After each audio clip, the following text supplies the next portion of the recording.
እስኪ ሁላችንም እጃችንን እናውጣና ትምህርተ መስቀል ሰጥተን ስመ ሥላሴን እንጠራለን።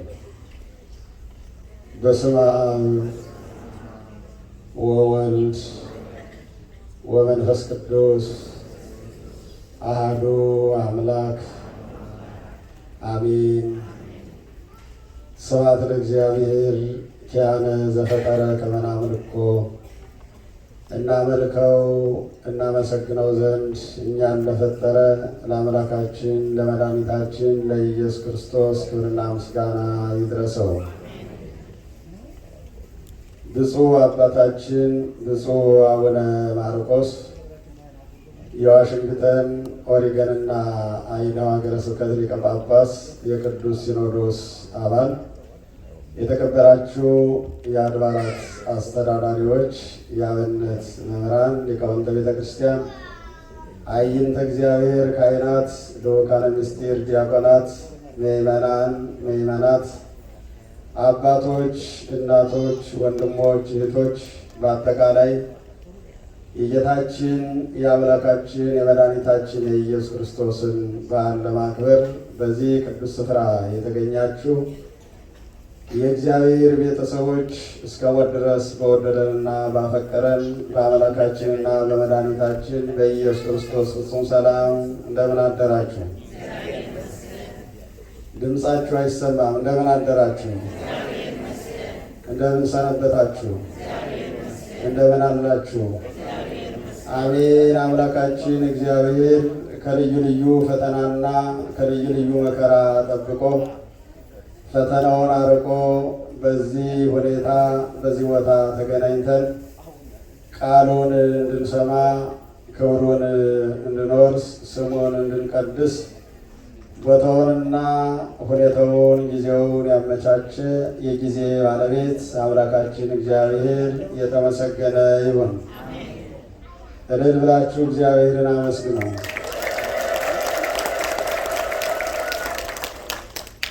እንኳን አደረሳችሁ። እስመም ብዙ መከራ ሆሙ ፈድፈደ ፍስሐ ሆሙ፣ ከመከራቸው ብዛት የተነሳ ደስታቸው በዛ በሚል የትምህርት ርዕስ እንደ እግዚአብሔር ቅዱስ ፈቃድ ነገረ እግዚአብሔርን እንማማራለንና አምላካችን እግዚአብሔር በመካከላችን ተገኝቶ ለእኛ የሚሆነውን ለእኛ የሚጠቅመውን ለሕይወታችን የሚበጀውን ቃሉን እንዲያስተምረን እንዲመክረን ቅዱስ ፈቃዱ ይሆንልን። እስመ እምብዙ መከራ ሆሙ ፈድፈደ ፍስሐ ሆሙ፣ ከመከራቸው ብዛት የተነሳ ደስታቸው በዛ። ታላቁ ሐዋርያ ቅዱስ ጳውሎስ በሁለተኛ ቆሮንቶስ ምዕራፍ 8 ቁጥር 2 ላይ የመዘገበው ቃል ነው። መከራቸው ከመብዛቱ የተነሳ ደስታቸው በዛ አለ ቅዱስ ጳውሎስ። ለመቄዶንያ ቤተ ክርስቲያን ታላቅ ጸጋ ተሰጠ። በመቄዶንያ መከራ ከመብዛቱ የተነሳ ደስታቸው በዛ። የመቄዶንያ ምዕመናን መከራውን ታግሰው ስለተቀበሉት፣ መከራውን ስላልተሰቀቁት፣ በመከራው ወደኋላ ስላልተመለሱ፣ ከክርስቶስ ጋር ስለኖሩ፣ ከመከራ በኋላ ደግሞ የሚመጣው ደስታ ስለሆነ፣ ክብር ስለሆነ፣ ልዕልና ስለሆነ ሰው መከራን ካልተሰቀቀ ከታገሰ ካለፈው የመጨረሻው ድል ስለሆነ፣ ደስታ ስለሆነ፣ ዘላለማዊነት ስለሆነ ከዚያ በኋላ ባለመውደቅ ድል ባለመነሳት ለዘላለም በማሸነፍ የምንኖርበት ታላቅ ዕድል ስለሆነ ሐዋርያው ቅዱስ ጳውሎስ የመቄዶንያን ሰዎች አንስቶ ሁሉም ሰው እነዚያ እንደ መቄዶንያ ሰዎች መከራውን ሳይሰቀቁ፣ መከራውን ሳይፈሩ፣ መከራውን ሳያፍሩ በመከራው አልፈው ከደስታ ይደርሱ ዘንድ እነዚያን እንደ ትምህርት ቤት አድርጎ እስመ እምብዙ መከራ ሆሙ ፈድፈደ ፍስሐ ሆሙ፣ መከራቸው ከመብዛቱ የተነሳ ደስታቸው በዛ ብሎ በዘመኑ የሆነውን በዘመኑ የተደረገውን ይነግረናል። የሁላችንም ሕይወት ካየነው እነዚያ ነው። የብዙዎቻችን ሕይወት ከፈተና በኋላ፣ ከመከራ በኋላ፣ ከስደት በኋላ፣ ከመታሰር በኋላ፣ ከረሃብ በኋላ፣ በበረሃ ከመሄድ በኋላ፣ ከአራዊትና የአራዊት ጸባይ ካላቸው ሰዎች ጋር ከመታገል በኋላ መከራው አልፎልን ደስታው በስቶልን በዚህ ሁኔታ በዚህ ቦታ ተገናኝተን አምላካችን እንድናመሰግን ያደረገን ያ በትዕግስት ያለፍነው መከራ ለዚህ አድርሶን ነው። ሁላችንም ካየነው ሕይወታችን የሚያስተምረን እሱን ነውና የዛሬው በዓል የደስታ በዓል ነው። የክብር በዓል ነው። የድል በዓል ነው። ከመከራ የመመለስ ከመከራ የመውጣት በዓል ነው። ግን ይሄ በዓል ከመከበሩ በፊት ብዙ ፈተናዎች፣ ብዙ መከራዎች፣ ብዙ ችግሮች፣ ብዙ ውጣ ውረዶች አልፈዋል። ይሄ በዓል ከመከበሩ በፊት በዚህ በዓል ባለቤት ምክንያት ብዙ ሰዎች ሕይወታቸውን አጥተዋል። ብዙ ሕፃናት አልቀዋል። ብዙ ደም ፈሷል። ብዙ እናቶች አልቅሰዋል። ብዙ ሰዎች ጥቁር ለብሰዋል። የኢየሩሳሌም ምድር በደም ተጥለቅልቋል። እናቶች የልጆች ደምና የእናቶች እንባ በአንድ ላይ ፈሷል፣ ወርዷል። ከዚያ በኋላ ያ ፈተና ያ መከራ አያልፍም የተባለው የጨለማ ዘመን አይሞትም የተባለው መሪ ይፈራ የነበረው ወላጆችን ሲያሸብር ሕፃናትን ሲገል የነበረው ሙቶ አያልፍም የተባለው የጨለማ ዘመን አልፎ የሚያስፈራው ፈሪ ሆኖ የሚፈራው ጠፍቶ ተወግዶ ከዘመን በኋላ ከጊዜ በኋላ መከራ አልፎ ደስታ የተገለጸበት ታላቅ በዓል ነው ማለት ነው። ለዚያ ነው ቅዱስ ጳውሎስ እስመም ብዙ መከራሆሙ ፈድፈደ ፍስሐሆሙ ከመከራቸው ብዛት የተነሳ ደስታቸው በዛ ይላል። እንግዲህ ዛሬ በዓሉ የመመለስ በዓል ይባላል። ማን ነው የተመለሰው ከተባለ የተሰደደ አካል የተመለሰበት ቀን ነው። ሁላችንም ከተሰደድንበት እንዲመልሰን አምላካችን እግዚአብሔር ይፍቀድልን። አንዳንዶቻችን ከሀገራችን ተሰደናል። ሌሎቻችን ከሕይወታችን ከክርስቶስ ተሰደናል። ሌሎቻችን ከራሳችን ከአእምሯችን ተሰደናል። ብዙ አይነት ስደት፣ ብዙ አይነት መፈናቀል፣ ብዙ አይነት መለያየት አለና አምላካችን እግዚአብሔር ከ3 ዓመት የስደት ዘመን በኋላ ራሱም የተሰደዱትንም ይዞ የስደት ዘመን ከዚህ በኋላ ማብቃት አለበት ብሎ አሰዳጁን አሰድዶ ያሰደደውን ገድሎ ያን የተሰደደውን አባቱን ብቸኛውን የወጣውን ራቁቱን የወጣውን አባቱን በክብር መልሶ ክብር አልብሶ ወደ ሀገሩ ወደ ክብሩ ወደ ማንነቱ የተመለሰበት ዕለትና ሰዓት ስለሆነ ሁላችንም ከተለያየ ከተሰደድንበት ስደት ይመልሰን። ብዙ ነገራችን ተሰዷል። አንድነታችን ተሰዷል። ክብራችን ተሰዷል። ፍቅራችን ተሰዷል። ልዕልናችን ተሰዷል። ታሪካችን ተሰዷል። ብዙ ነገራችን ተበጣጥሶ ተለያይቶ ስደተኞች ሁነን የዓለም መሳቂዎች ሁነን ዓለም እየሳቀብን ያለን ብቸኞች ፍጡራን ብንሆን እኛ ኢትዮጵያውያን ነን። ያንን አምላካችን እግዚአብሔር ይመልስልን። ስለዚህ ዛሬ አምላካችን መድኃኒታችን ኢየሱስ ክርስቶስ ከስደት የተመለሰበት ቀን ነው። አይገርማችሁም? እግዚአብሔር ተሰዶ ከተሰደደበት ተመለሰ። ለምን ተሰደደ? እንዴት ተሰደደ? ማን አሰደደው? ለመሆኑ ከየት ወደ የት ነው የተሰደደው የሚለውን ለማየት ከሊቃውንት 1-2 ጥቅስ ላንሳ። ስውር ውእቱ ዘይረክብዎ በህሊና፣ በህሊና ተመራምረው የማያገኙት ስውር ነው ይላል። እንግዲህ የተሰወረ አይሰደድም። ወምጡቅ ውእቱ ዘይጠይቅዎ በልቡና፣ በልቡና የማይረዱት ብዙ ፈላስፎች ያልተረዱት ብዙ ጸሐፍት ይጽፋሉ እንጂ ማንነቱን ያልተረዱለት የአእምሮ ጭንቀት የሆነው የሊቃውንትን አእምሮ የፈላስፎችን ሁሉ አእምሮ የሚያስጨንቀው እሱ ምጡቅ ነው፣ በልቡና አይገኝም። ነዋህ ውእቱ ዘኢይበጽሕዎ አንስርት፣ ቁራዎች፣ ንስሮች፣ አሞራዎች በረው የማይደርሱበት ረጅም ነው፣ ታላቅ ነው።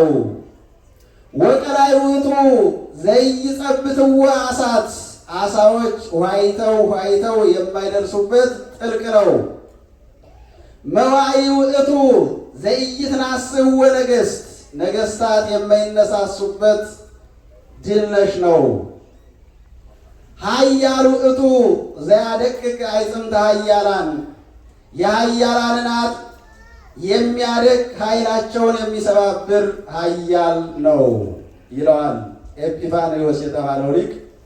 ስውር ውእቱ ዘይረክብዎ በህሊና፣ የሰዎች ሐሳብ፣ የሰዎች ልቡና፣ የሰዎች ህሊና ተመራምሮ ያልደረሰበት የማይደርስበት የተሰወረ ነው አለ። ወምጡቅ ውእቱ ዘይጠይቅዎ በልቡና፣ በልቡና ወስነው ሰፍረው የማይዙት ያዝነው ሲባል የሚያመልጥ ሰው ነው ሲሉት አምላክ የሆነ አምላክ ነው ሲሉት ሰው የሆነ በሰማይ በምድር ያለ ልቡናችን የሚቆጣጠር መነሻና መድረሻ የሌለው የሁሉም መነሻ የሁሉም መድረሻ ሰዎች ተመራምረው ተራቀው ያላገኙት ከኛ ጋር የሚኖር የማይለየን የማይታየን ሁሉን የሚመግብ የሁሉ መጋቢ የዓለሙ ፈጣሪ እግዚአብሔር አባቱ አዳም ስለተሰደደ ወይም ደግሞ የሰው ልጅ ተሰዶ ስለነበረ ከአዳም ዘር ስለተወለደ የአባቱ የአዳም መከራ ተርፎት በአዳም መከራ መድኃኔዓለም ክርስቶስ ተሰደደ። ልጅ ከአባቱ መከራንም ደስታንም ይወርሳል። ይሰማችኋል? ልጅ ከአባቱ መከራንም ደስታንም ይወርሳል። አንዳንዱ ታላቅ አባት ለልጁ ዕውቀትን፣ ጥበብን፣ ርስትን፣ ገንዘብን፣ ማስተዋልን፣ ፍቅርን፣ መወደድን አስተላልፎለት ይሞታል። ልጁ ያለ መከራ፣ ያለ ጭንቀት፣ ያለ ችግር በእውቀቱም አዋቂ ሆኖ በጥበብም ጥበበኛ ሆኖ አስተዋይ ሆኖ የአባቱን ሀብት፣ ቦታ፣ ርስት፣ ንብረት ወርሶ አባቱን እያስጠራ ይኖራል። አንዳንዱ አባት ደግሞ ለልጁ መከራ አስተላልፎለት ደም አፍሶ የሰው ገንዘብ ዘርፎ ከሌላ ጋር አጣልቶት አገር አስለቅቆት ስደተኛ አድርጎት ሁልጊዜ ድንጉዝ ተቅበዝባዥ አድርጎት ለዘላለም በመከራ እንዲኖር አስተላልፎት ይሄዳል። ስለዚህ አዳም የመጀመሪያው ሰው አዳም እራሱ ተሳስቶ ለልጆቹ ሁሉ ያን ስህተት አጋብቶባቸው ስለነበረ እራሱ ተዋርዶ ለልጆቹ ያን ውርደት አጋብቶባቸው ስለነበረ የእሱ ሞት የልጆቹ ሞት ስለሆነ የእሱ ስደት የልጆቹ ስደት ስለሆነ አዳም ከነገሰ በኋላ ከከበረ በኋላ ክብሩን ባለማወቁ ንግስናውን ባለማወቁ ተሳስቶ ማድረግ የሌለበትን አድርጎ መንካት የሌለበትን ነክቶ ፈጣሪውንና አምላኩን ተደፋፍሮ ከልዕልናው ወርዶ ገነት ከተባለች ዓለሙ መከራ ወዳለበት ወደዚህ ዓለም መጣ። በተሳሳተ ጊዜ በእግዚአብሔር ፊት መቆም አቃተው። ሰው ሲሳሳት በእግዚአብሔር ፊት መቆም ያቅተዋል። ኃጢአቱ ያሳድደዋል፣ ያሸብረዋል።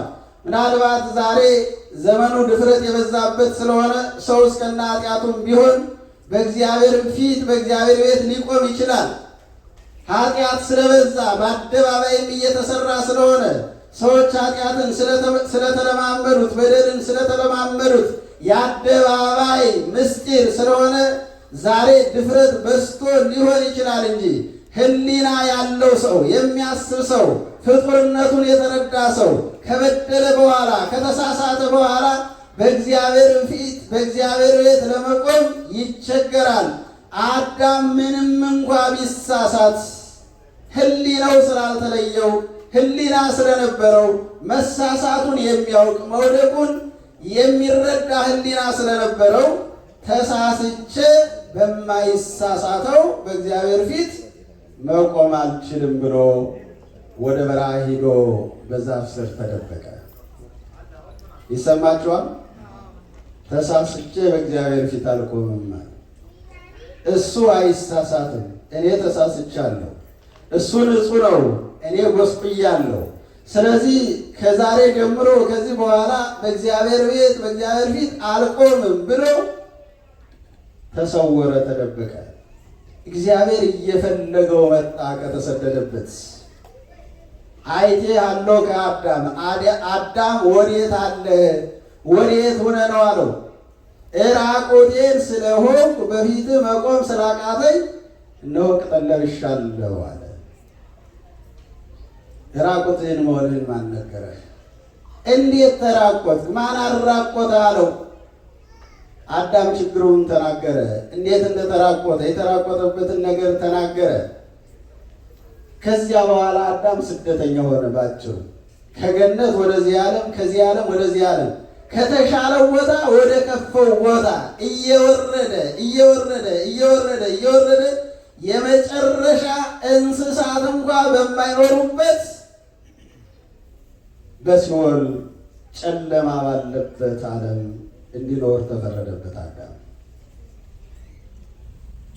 ከዚህ በኋላ ነበረ መድኃኔዓለም ክርስቶስ እንዲህ አይነት ውርደት የገጠመውን አዳምን፣ እንዲህ አይነት ሞት የገጠመውን አዳምን፣ እንዲህ አይነት ሰቆቃና መከራ የገጠመውን አዳምን ለማዳን መድኃኔዓለም ክርስቶስ ከአዳም ባሕሪ ሰው ሆነ። ከአዳም ባሕሪ ሰው ሲሆን በአዳም የደረሰው ሁሉ ደረሰበት።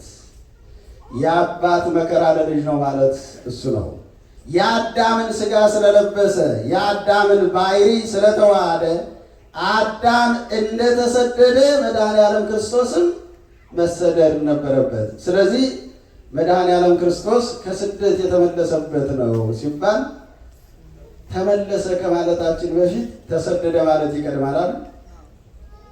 ተሰደደ ከማለታችን በፊት ደግሞ ተወለደ ማለት ይቀድማል። ተወለደ ከማለታችን በፊት ተጸነሰ ማለት ይቀድማል። ተጸነሰ ከማለታችን በፊት ዓለም ሳይኖር በቅድምና ነበረ ማለት ይቀድማል። ዓለም ሳይኖር በቅድምና የነበረው እግዚአብሔር ዓለምን በባሕሪው ያስገኘ በስልጣኑ ያስገኘ እግዚአብሔር ከዓለም በኋላ በማእከለ ዓለም ተገልጾ ከአዳም ነፍስና ሥጋን ነስቶ ሰው በሆነ ጊዜ አዳምን የገጠመው መከራ ገጠመው። አዳምን ከርስቱ ከገነት ከቤተ መቅደሱ ከገነት ያወጣ ዲያብሎስ በመድኃኔዓለም ክርስቶስም በጠላትነት ተነሳበት፣ ሰዎችን አነሳሳበት። በተወለደ በ2 ዓመቱ እንዲሰደድ ሰዎች ተነሳሱበት። ባለስልጣናቱ የተወለደው የእስራኤል ንጉሥ ወዴት አለ ብለው በዘመኑ የነበሩት ፈላስፎች የምስራቅ ሰዎች ይህን በመናገራቸው ንጉሡ ከተወለደማ ንጉሥ ሳይገል አይነግስም በሚል በዘመኑ የነበረው ንጉሥ በጠላትነት ተነሳበት። ስለዚህ መድኃኔዓለም ክርስቶስ ተሰደደ። ብዙ ነገሮችን ማድረግ ይችል ነበር።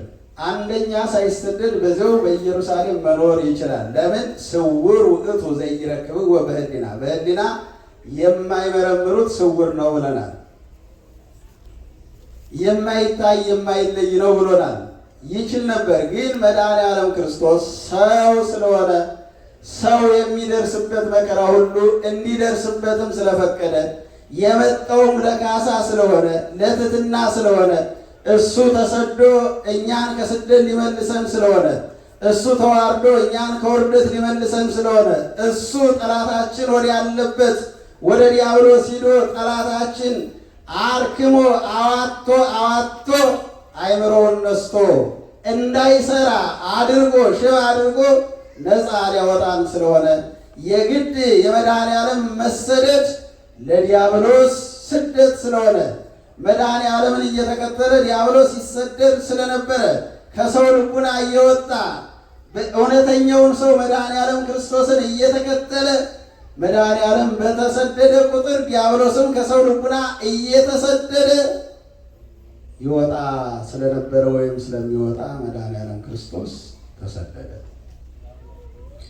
አሁን የተሰደደው በሕሊና የማይመረመር ቅድም ያልነው በልቡና የማይረዳ ንስሮች በረው የማያገኙት የሚዋኙ ሰዎች ዋኝተው ያልደረሱበት በሰማይም በምድርም በባሕርም በየብስም ያለ በእያንዳንዳችን ልቡና አድሮ ስራ የሚሰራ የሚያሰራ ሕሊናንና ልቡናን ድል አድርጎ የሚኖር ሰው የራሱን ሕሊና የራሱን ልቡና የራሱን ሀሳብ ድል ማድረግ አይችልም። እግዚአብሔር ግን የሰውን ሀሳብ ድል ያደርጋል።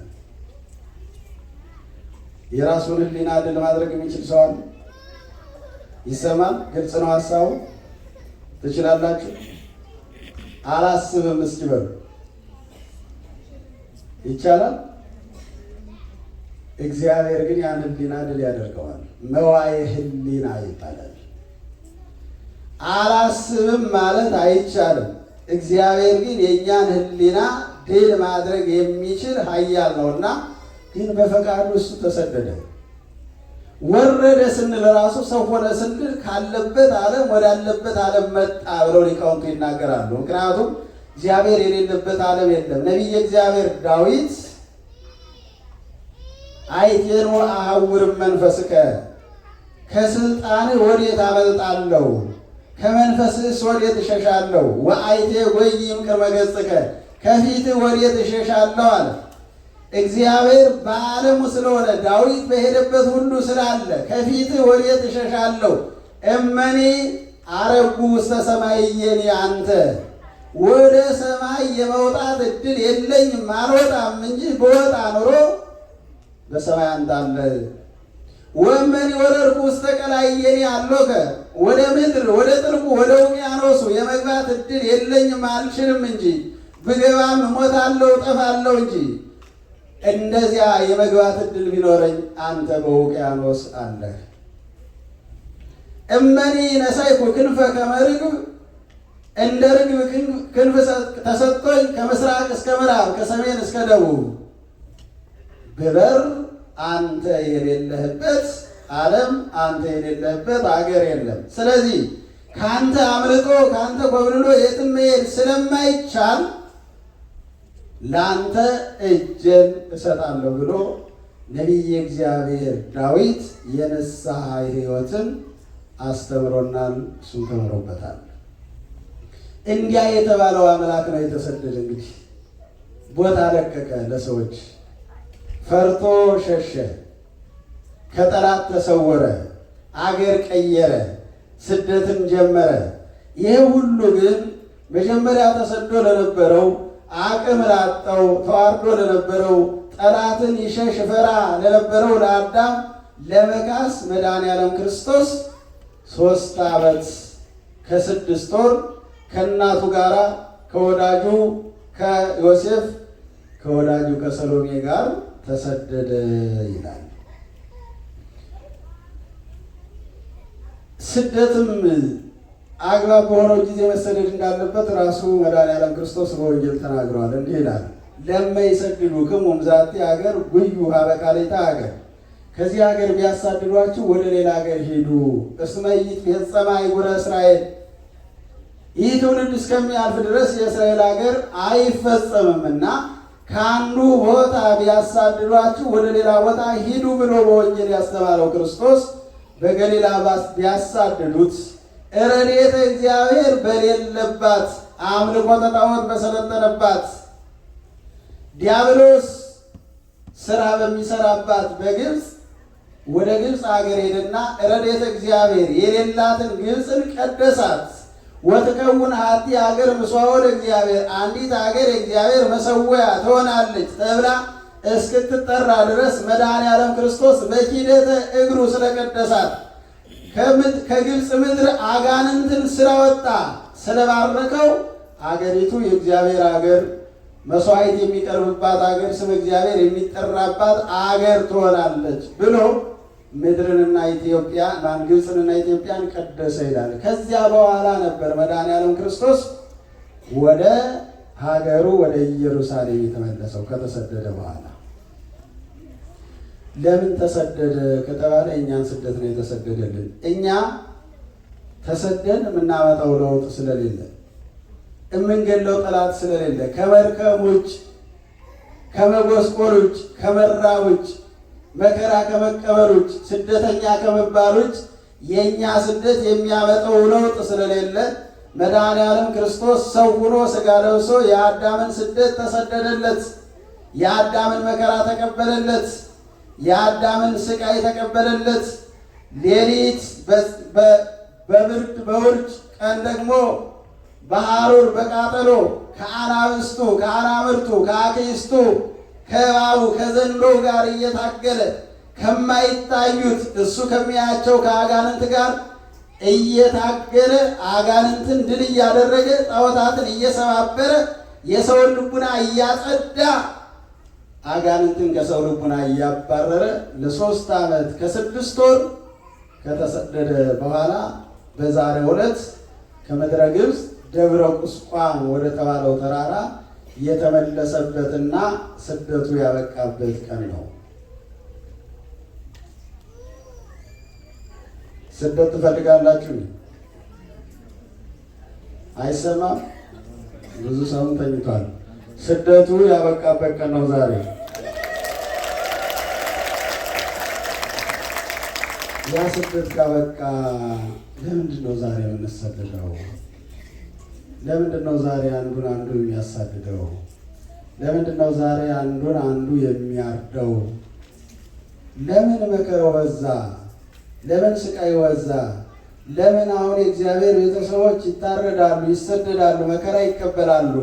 ስደቱ አብቅቷል። መድኃኔዓለም ክርስቶስ ደምድሞታል። ለ3 ዓመት ከ6 ወር ተሰዶ ከዚያ በኋላ ስደት እንዲቆም አድርጓል። ታዲያ ዛሬ ለምን እንሰደዳለን ካላችሁ የቆመው ከእግዚአብሔር የተሰደድነው ስደት ነው። ይሰማችኋል? እኛ ከእግዚአብሔር ተለይተን ተሰደን ነበረ። ሰው ከእግዚአብሔር ርቆ ነበረ፣ እግዚአብሔርም ከሰው ርቆ ነበር።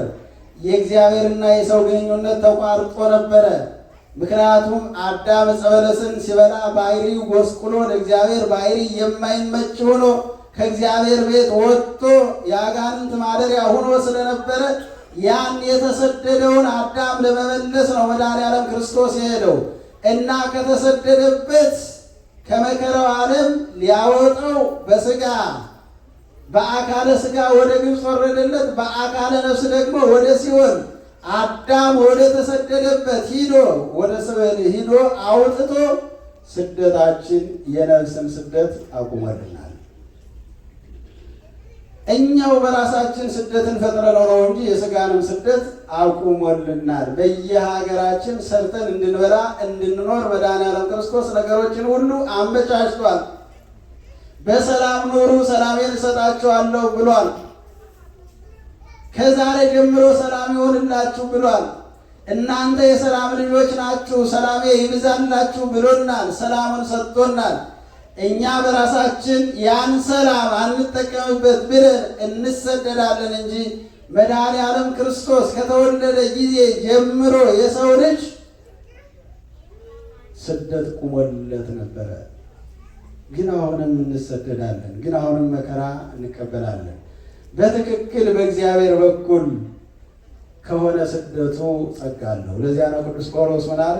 እስመ ብዙ መከራሆሙ ፈድፈደ ፍስሐሆሙ፣ ከመከራቸው ብዛት የተነሳ ደስታቸው በዛ ይላል።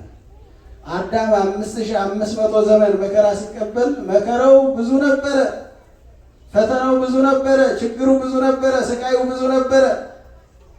ከ5500 ዘመን በኋላ ያለው ዘመን ግን የማይቆጠር የማይሰፈር ዘመን ስለሆነ አዳም ከተቀበለው መከራ ይልቅ ያገኘው ደስታ ብዙ ነው። ይሰማችኋል? አዳም 5500 ዘመን ነው በሲኦል ኖረ የምንለው።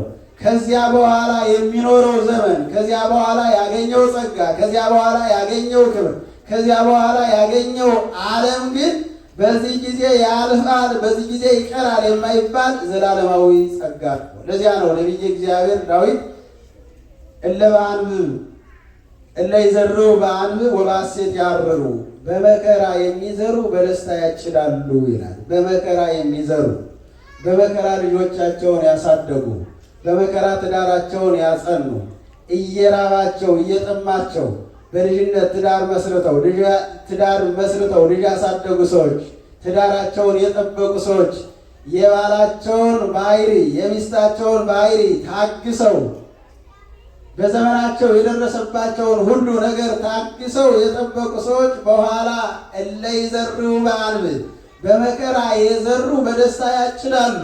በመከራ የተማሩ፣ በመከራ የነገዱ፣ በመከራ ያረሱ፣ በመከራ ጥበብን የፈለጓት ሁሉ ጥበብ ሲማሯት ታስቸግራለች፣ ትምህርትም ሲማሩት ያስቸግራል። ረሃብ አለ፣ ጥም አለ፣ ብቸኝነት አለ፣ ዓለም ያታልላል። ያን ሁሉ ትቶ በመከራ የሰበሰቡት ጥበብ ኋላ በክብር ያከብራል። እናቶች ልጆቻችሁን ስታሳድጉ በመከራ ነው አይደል? የለም ይሄ መከራ ያገኘን ያሉ ሰዎች አሁን በደስታ ማጨድ አይችሉም። ይችላሉ? አይቻልም። ሳይቸገሩ በረከት ማግኘት አይቻልም። ሳይፈተኑ ማለፍ አይቻልም። ሳይደክሙ በረከትን ማግኘት አይቻልም። ሳይዘሩ ማጨድ አይቻልም እና በመከራ ያላለፈ ሰው ደስታን ማግኘት አይችልም። ሕይወታችንም ቢሆን ስናየው እንደዚያ ነው። ብዙዎቻችን ባዶ አካላችን ተገናኝተን ምንም ሳይኖርን ትዳር መስርተን መከራውን አሳልፈን ችግሩን አሳልፈን ዛሬ ግን ሀብት፣ ንብረት፣ ቤት፣ ልጅ፣ የልጅ ልጅ አግኝተን ደስ ብሎን ጸጋ በስቶልን ሀብት በስቶልን ክብር በስቶልን የምንኖር ከኛ በላይ ለሌላ ተርፈን የምንኖር ብዙ ሰዎች አለን። ግን ትናንትና ያንን መከራ ባንቋቋመው፣ ያንን ረሃብ ባንቋቋመው፣ ያንተን ባንቋቋመው፣ ችግሩን ተቋቁመን ባናልፈው ይህን መከራ ከዚህ በኋላ መጋፈጥ አልችልም፣ 2 ቀን ጾሜን አድሬያለሁ፣ 3 ቀን ጾሜን አድሬያለሁ፣ የህይወትም መከራ ነው፣ ከዚህ በኋላ ደግሞ ልሞት እችላለሁ ብለን መንገድ ላይ ተመልሰን ቢሆን ኑሮ አሁን ያለውን ጸጋ ማግኘት አይቻልም። ስለዚህ ክርስትና እንደዚያ ነው። ይሰማል። ክርስትና በመከራ አልፈን የምናገኘው ጸጋ ነው። ሐዋርያው ቅዱስ ጳውሎስ እንደዚያ ነው ያለው። እስመ ብዙ መከራውን ፈድፈደ ፍስሐሆሙ፣ ከመከራቸው ብዛት የተነሳ ደስታቸው በዛ። ድንግል ማርያም፣ ዮሴፍ፣ ሰሎሜ ሕፃኑ ኢየሱስ ክርስቶስ ለ3 ዓመት ከ6 ወር በረሃ ለበረሃ ሲሄዱ መከራ ነበረ። መንገዱ የተስተካከለ መንገድ አይደለም። ከጠላት ለመሰወር ስለሆነ የሚሄዱት በበረሃ ነው የሚሄዱ። በበረሃ እሾህ አለ፣ ጊንጥ አለ፣ እባብ አለ፣ ዘንዶ አለ፣ አንበሳ አለ፣ ነብር አለ፣ ረሃብ አለ፣ ወአዩ ቃጠሎ አለ፣ እሾሁ አለ። ግሩማን የሆኑ አራዊት በማየት ብቻ ነፍስን ከስጋ የሚለዩ አራዊት ባሉበት መከራ ተቀብለዋል። እንደገና ደግሞ የሰዎች ጸባይ በራሱ ከአራዊት የከፋ ስለሆነ ከሰዎችም ብዙ መከራ ተቀብለዋል። ዛሬ ግን ያ መከራ አልፎ በመልአኩ በቅዱስ ገብርኤል አማካኝነት አሁን መከራው አልፏል፣ የደስታው ዘመን መጥቷል፣ ወደ ሀገራችሁ ተመለሱ፣ የሚፈልጋችሁ ሙቷል፣ እናንተ ወደ ሀገራችሁ ተመለሱ ተብለው የተመለሱበት ቀን ነው። ዛሬም እንዲህ አይነት መከራ ያለባቸው ሰዎች አሉ። መቼ ነው የሚገሉን? በእንዴት አይነት ሁኔታ ነው የሚገሉን? በሰይፍ ነው የሚያርዱን? በመጥረቢያ ነው የሚከተክቱን? በቆመጥ ነው የሚደበድቡን? አስረው ወደ እሳት ነው የሚጥሉን? እንዴት አድርገው ነው የሚገሉን እያሉ መንገድ ተዘግቶባቸው ሞታቸውን የሚጠብቁ መከራ የበዛባቸው ሰሚ ያጡ ፈተናቸው የበዛ እንባቸውን የሚያብስላቸው ያጡ እንደ ሰው ያልተቆጠሩ ብዙ ሰዎች አሉ። እግዚአብሔር አምላካችን መከራውን ያሳልፍልን ያሳልፍላቸው። ከብዙ መከራ በኋላ ደስታቸው በዛ አለ እና መድኃኔዓለም ክርስቶስ ምንም እንኳ የደስታ ባለቤት ይሆን የሁሉ ባለቤት ቢሆን ሰው ስለሆነ መከራን ተቀብሏል። መከራን የተቀበለው ለእኛ ብሎ ነው ማለት ነው እና እኛ የተመለስንበት እኛ መከራችን የተወገደበት የእኛ መከራ የራቀበት ጠላታችን ዲያብሎስ የተወገደበት ጠላታችን ሄሮድስ ኃጢአት በደል የተወገደበት ታላቅ ዕለት ስለሆነ ከመከራው ከበዛ ዘንድ ጸጋው በዛላቸው ተብሏልና እኛ ክርስቲያኖች በዚህ ምድር ስንኖር ዓለማውያኑን እያየን መከራውን እየተሰቀቅን ዓለማውያኑን መስለን ወደፊት የምናገኘውን ጸጋ፣ በረከት፣ ክብር እንዳናጣ ይህ ታሪክ ያስተምረናል። ከክርስቶስ ነው መማር ያለብን። ክርስቶስ የተወለደው በበረት ነው። የለበሰው የተጠቀለለው በድሪቶ ነው። ያሟሟቁት እስትንፋሳቸውን የገበሩለት እንስሳት ናቸው። የንጉሡ የእግዚአብሔር ልጅ ሲሆን ለዕለት እንኳ የሚለብሰው አጥቶ ተራቁቷል። ያን ያደረገው ለዓላማ ነው። ያን ያደረገው ለክብር ነው። ያን ያደረገው የተራቆቱትን ወገኖቹን ለማልበስ ነው። ያን ያደረገው ሰልጥኖ የነበረውን ዲያብሎስን ተዋርዶ ለማዋረድ ነው። ተሰዶ ለማሰደድ ነው። ክብራችን ለመመለስ ነው። ስለዚህ ዛሬ ፈተናው ሲበዛ መከራው ሲበዛ የሚያዳምጠን ስናጣ የእግዚአብሔርን ኃይል እንዳንፈታተን እግዚአብሔር የለም ወይም ደግሞ ማዳን አልቻለም፣ ዝም አለን፣ ረሳን፣ ተወን ብለን ኃያልነቱን እንዳንፈታተን በፈተና ማለፍ ያስፈልጋል። በነገራችን ላይ ለእኛ ነው እንጂ ወይም ደግሞ እስከሚያልፉ ነው እንጂ አሁን በሰማዕትነት የሚያልፉት ሰዎች ጸጋቸው ብዙ ነው።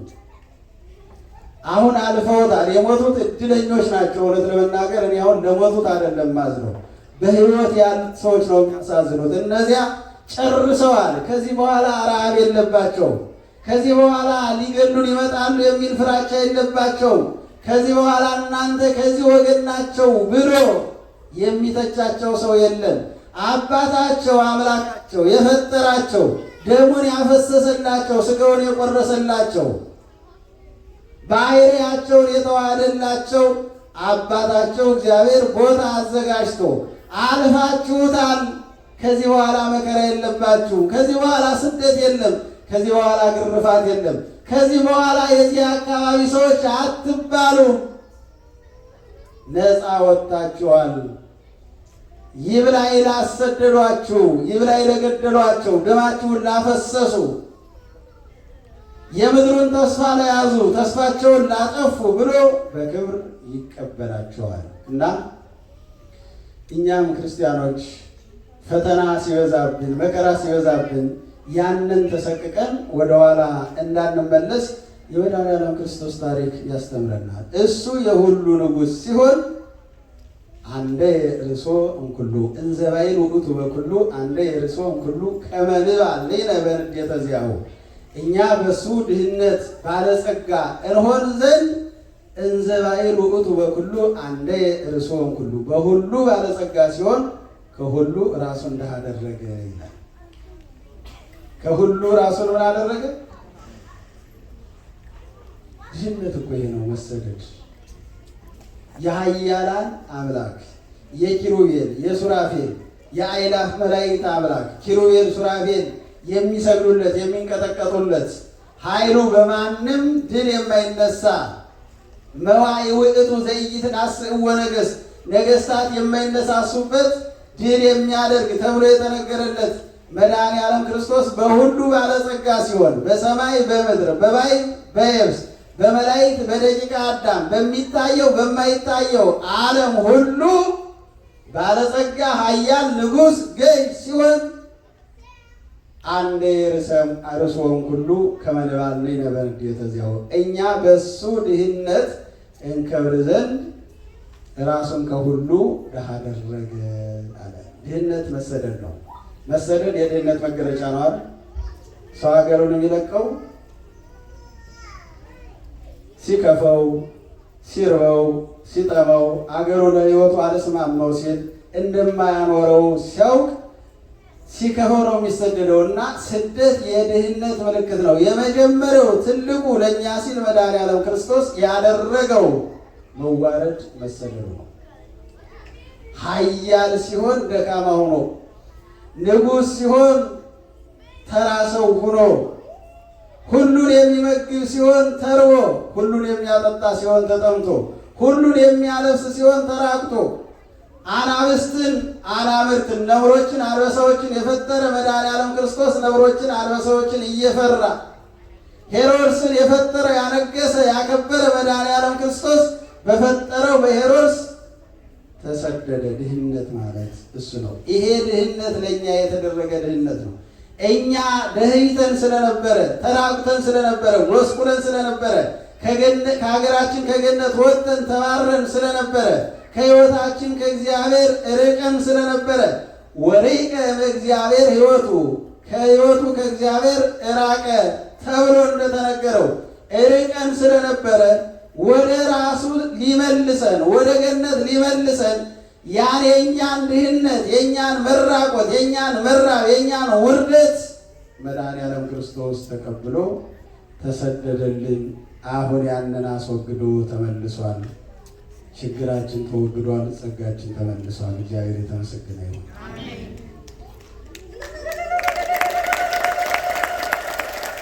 አልተመለሰም፣ ተመልሷል። አሁን የቀረ ነገር የለም። ሁሉ ነገር ተመልሶልናል።